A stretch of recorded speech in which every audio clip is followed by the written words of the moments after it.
Hey, Chuck here from Advanced Peer Services, and today I'm with, Sam.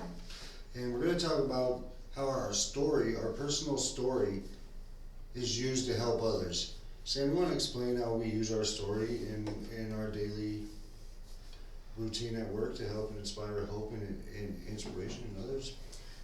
Yeah, most definitely. When it comes to our personal story, we want to be relatable and we want to explain some of the events that we went through in our lives and some of our struggles, whether it's mental illness, drug addiction, trauma, or any kind of family issue that might arise as a child. These things all play a big part of what our past looks like. But as a role model, you want to definitely have key points on what your extended lived experience is after your traumatic event and working through whatever you've gone through. And that's pretty much the role modeling of how to live after sobriety. Like after you get to the point where you had your epiphany and you started making choices towards the right direction. You bring up a good point. The components of the story of the start, the middle, where I'm at. No one. The concern is when we tell our stories and stuff.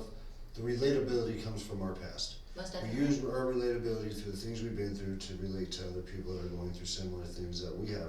But on the other side of the coin, which you alluded to in your thing, there's this second half of the lived experience that people forget about when they get their peer support certificate, and that's the extended positive lived experience after the traumatic event or after the addiction or after the behavioral health issues. That so you have your relatability, you have your relevance because you're current, but then you have your inspiration, which is the example that you're setting right now as a role model, but through your story. Your story, to me, is your mission statement. And to me, if you ask me, my story, when I first told it, when I first got my peer support certificate, to where I am now, my story has probably changed 100 times because my future has changed. My future is different now than it was when I originally told my story. And that's because I'm growing on the positive side of the lived experience. And we have a lot of people that forget that and want to stay trudged down in the negative component of the story and to continue to relate. Have you ran across things or instances like this with the peers we work or that you work with or work around? The community that I work in, I see a lot of people needing to get a lot of things off their chest, and when it comes to telling your personal story, depending on how safe you feel in the community that you're in is how much you normally will divulge. Sometimes people get caught up in the relatability of how am I going to be able to let them know how deep my scars have gotten or how bad my wounds are if I don't express that. And I think that moving through the process of going through the training of being certified, I think that opens a lot of doors for people to recognize self-care and self-love and self-reflection, and knowing these things leads up to accountability. Those are, again, use the word components. Those are components of the positive lived experience that you're supposed to be sharing as part of the inspiration that now I'm sober and I'm not contradicting you. No, What I I'm doing- understand What I'm that doing part. is supporting what you're saying. And When it comes to the past experiences, I do find it that if a peer is not completely acknowledged certain things that they've been through and it might dredge up while they're telling their story, I feel like those are healing moments that they haven't even had yet, or moments that they haven't even remembered until now. So I feel like that needs to have a little more extended period of time if they needed more support during that. But I think working through that is a key part, because we want to be relatable and talk about the past, but we definitely don't want to get stuck there as if that's all of our story. And that is, I do see, difficult for some people to push through because they do get caught up in that emotional state of it. So I myself have found it for me that my story starts and begins pretty much at the end of my addiction and the beginning of my epiphany. Whether it was intervene with prison, or it was a rehab, or it was an intervention, or just me by myself strung out at a bus stop. All those moments had to be relevant and prevalent for me to be able to even succeed to think I could be sober. So being able to absorb all of that and try to pan out why I could be this strong to move forward, that a lot of people get stuck with. I find it better for people to start where touch base bleakly on their past and let people know I've been injured. But don't specify too much because it hurts you more than it does the person being related to. And I feel like they want to hear what you're doing now. How did you get your car? How did you get your driver's license back? How did you get custody of your child? How did you find a friend that is like-minded and has best intentions for you and that's not a predator? Right. And not looking to have bad intentions for you. So I believe it depends on the process of the programming and the presentation of how to heal in your stories. I've seen some programs where they push, get it all out, cry it out, let it all out, we're here, you're safe, just get over it. That I found very resistant to people actually grasping the fact that I've moved on. I'm not in my past anymore and I've accepted what has happened and I have no control over changing it. So at this point, my story starts from where I am unconscious of my choices. I am responsible for my next day commitments and I am showing up when I am asked to be there. So it's more of recognizing sense of self.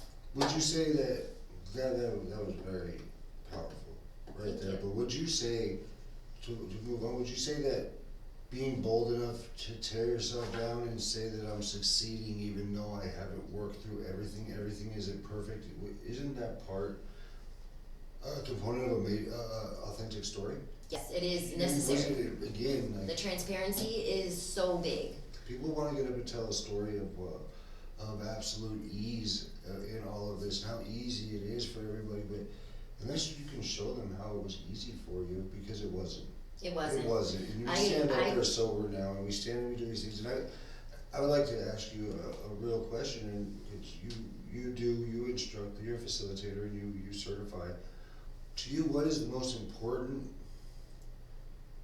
thing a story can have? The most important is having the strength to push through facing your fears and still believing in yourself. I think that's the biggest thing, and that's the inspiration at the end of your story where you're telling me where you want to go, because everything you know you've already learned, so the best thing you're going to learn is something new. Correct. And with to me, and I'm going to answer my own question as far as what I believe staying authentic and staying true to your story, and not, we see it so many times with people, they change their story to fit other people's stories so that they can help.